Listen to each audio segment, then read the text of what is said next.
धीरेंद्र शास्त्री यांनी महिलांविषयी आणि शिवाजी महाराजांबाबत केलेल्या वादग्रस्त वक्तव्यामुळे राज्यभर संतापाची लाट उसळली आहे।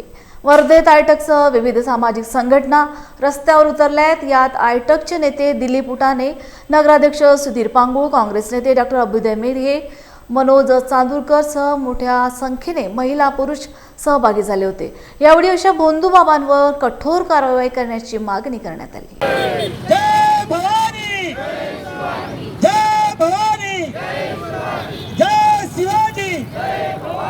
यांच्या घरासमोर, संजय गायकवाडच्या घरासमोर 5000 लोक पुस्तक वाचन करणारी अशी व्यवस्था केलेली आहे।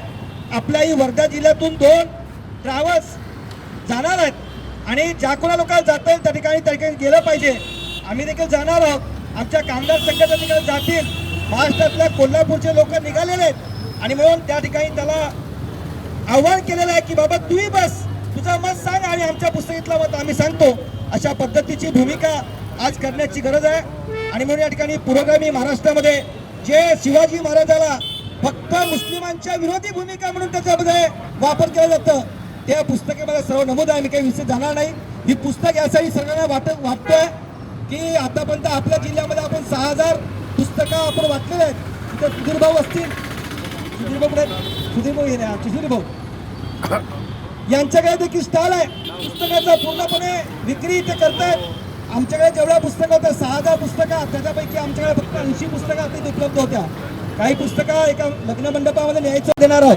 त्यांना पण सांगितलं, आमच्या महिला गेल्या होत्या काल, पण त्या ठिकाणी ते गृहमंत्री मिळाले नाहीत आणि त्यामुळे त्यांनाही पुस्तक द्यायचा आम्ही निर्णय केलेला आहे। आणि नागपूरमध्ये ही पुस्तक वाचण्याचा कार्यक्रम देखील मुख्यमंत्रीच्या दालनामध्ये करायचा असा निर्णय आमच्या तिथल्या महिला कामगार संघटनेने घेतलेला आहे। मी अधिक न बोलता आपण या ठिकाणी मला बोलण्याची संधी दिली, मला ऐकून घेतलं, त्याबद्दल सर्वांचं मी मनपूर्वक आभार व्यक्त करतो। असे रे शंड कसे पाया खाली आग सोनी आमचे डोके थंड कसे।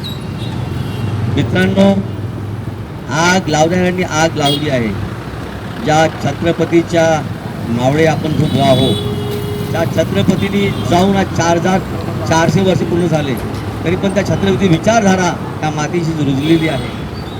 म्हणून संजय गायकवाड आणि भोंदू बाबा धीरेंद्र शास्त्री बागेश्वर यांनी जे विधान केलं हे म्हणजे सूर्याला दिवा दाखवण्यासारखं आहे। छत्रपतीचे विचार, छत्रपतीचं कार्य हे सूर्यासारखं अजरामर आहे, अजरामर राहील। ऐसे कसे झाले रे भोंदू, राख लावून म्हणते रे साधू। अशा हरामखोर साधूंना जोड्याने मारायला पाहिजे। आणि ह्या मातृभूमीची शपथ आहे, आम्ही मावळे आहोत। छत्रपती संभाजी महाराज, छत्रपती शिवाजी महाराज, राजाजी शाहू महाराज हे आमचं आराध्य दैवत आहे। अखिल महाराष्ट्र, अखिल भारताचं दैवत आहे। म्हणून येणाऱ्या काळामध्ये ही लढाई विचाराची आहे। कोण बोललं, कसं बरळलं, काहून बरळलं, याच्या पाठीमागची पार्श्वभूमी वेगळी आहे। म्हणून ही लढाई आपली विचाराची आहे, शक्तीची आणि पुस्तकी वाचनाची लढाई आहे। म्हणून आता ह्या गोष्टीमध्ये आपल्याला जास्त रस घेऊन येणाऱ्या काळामध्ये विद्यार्थी आहे, युवक आहे, आमच्या भगिनी आहे, यांना खऱ्या अर्थाने बोलणाऱ्याचे जे तोंड आहे हे कसं बंद करता येईल, आम्हाला वाद संवाद घालायचा नाही आहे। पण छत्रपती शिवाजी महाराजांचं चरित्र तुम्ही वाचून पहा। शिवाजी कोणतं आहे पुस्तक पानसरे, गोविंद पानसरे लिहिलेलं आहे, हे पहिले वाचून पहा, नंतर बोला, कारण आम्ही असं हवेत बोलत नाही। साधारण आपल्याला आपण मुठभर जरूर आहोत, पण आपली लढाई खूप मोठी आहे। येणाऱ्या काळामध्ये सगळ्या खांद्याला खांद्यावर लढाई लढायची आहे। ही वैचारिक लढाई, वैचारिक जळणघळण आमच्या मनामध्ये आहे।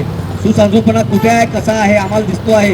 यांची शिवाय भाषा शोभत नाही आणि तुमच्यामध्ये ते संस्कृत नाही आहे। तुम्ही उचललीची लावली टाळूला, तुमचा संस्कार काय आहे, तुम्ही मला संस्कार शिकू नये।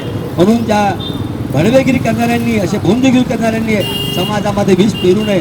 समाज आमचा एकोप्याने प्रेमाने नांदावा हीच आम्ही शिवचरणी प्रार्थना करतो। आणि येणाऱ्या काळामध्ये सर्व मावळे म्हणून